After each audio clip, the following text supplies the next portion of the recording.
waktu yang sangat ditunggu-tunggu oleh sebagian orang karena penampilannya selalu menjadi rating gitu loh. Kalau di LC itu jadi rating melulu gitu loh ya. Kenapa? Karena kata-katanya tajam, pedas, tapi nggak bisa dicolek oleh hukum.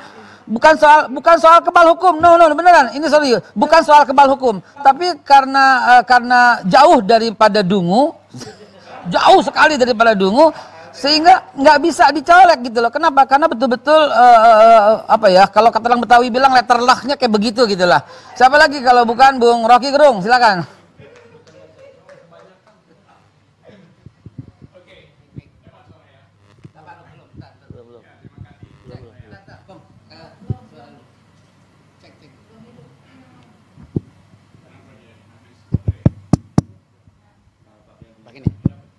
Bukan, karena berbahaya yang bicara. Jadi harus ada masalah dulu sebentar.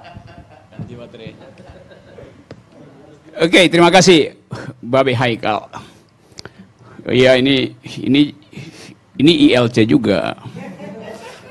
Artinya Indonesia lawan Covid. Dan 212 mengawalinya tuh. Nah, sebetulnya kita di sini lengkap pakai protokol kesehatan. Tapi kita tuntut lebih dari itu. Kita ingin ada protokol bernegara. Dan itu yang tidak disiapkan oleh kepala negara tuh. Karena itu kita perlu guru-guru untuk mengajar cara bernegara. Tadi Refli Harun telah mulai itu di bidang hukum. Ihsanuddin Nursi juga adalah guru protokol bernegara di bidang kebijakan ekonomi. Dan seluruh keterangan hari ini menunjukkan bahwa kita sebetulnya ada dalam kecemasan karena protokol bernegara dilanggar sendiri oleh kepala negara itu. Karena berbagai kebijakan tidak bisa diuji, diselundupkan melalui hukum, diselundupkan melalui kebijakan ekonomi yang tidak punya dasar berpikir. Itu yang disebut sebagai kebijakan negara yang ugal-ugalan. Jadi itu soalnya tuh. Apa itu kebijakan negara ugal-ugalan? Tolong wawancara Ihsanuddin Nursi setelah ini. Apa itu protokol negara? Itu seluruhnya yang diterangkan oleh Habib Rizik tadi. Pak Rizik Sihab menerangkan dengan bagus asal usul kita bernegara dihubungkan dengan problem hari ini. Hal yang seharusnya kita dengar dari istana uraian semacam itu. Ceramah Habib Rizik. Kita ingin agar supaya kekuasaan itu dirawat dengan akal pikiran. Itu poin kita. Nah, karena itu setiap hari kita tuntut kepala negara supaya aktif menghasilkan keadilan. Kan itu dasarnya.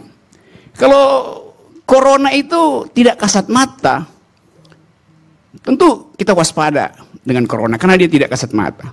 Tapi ketidakadilan itu kasat mata.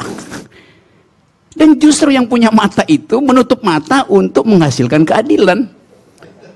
Jadi sekali lagi saya menganggap bahwa kita ada di dalam suasana kecemasan. Tadi Habib Rizik menerangkan bahwa tidak ada yang perlu dicemaskan.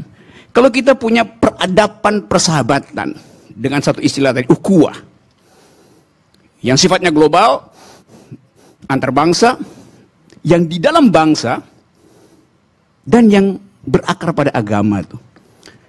Nah, bagaimana mungkin menurunkan baliho-baliho akhlak itu? Kalau baliho-baliho itu dipasang di langit, siapa yang mau memanjat langit? Ada satu hal lagi tuh, supaya lengkap. Seluruh pikiran hari ini diikuti di YouTube. Ribuan orang ikuti YouTube.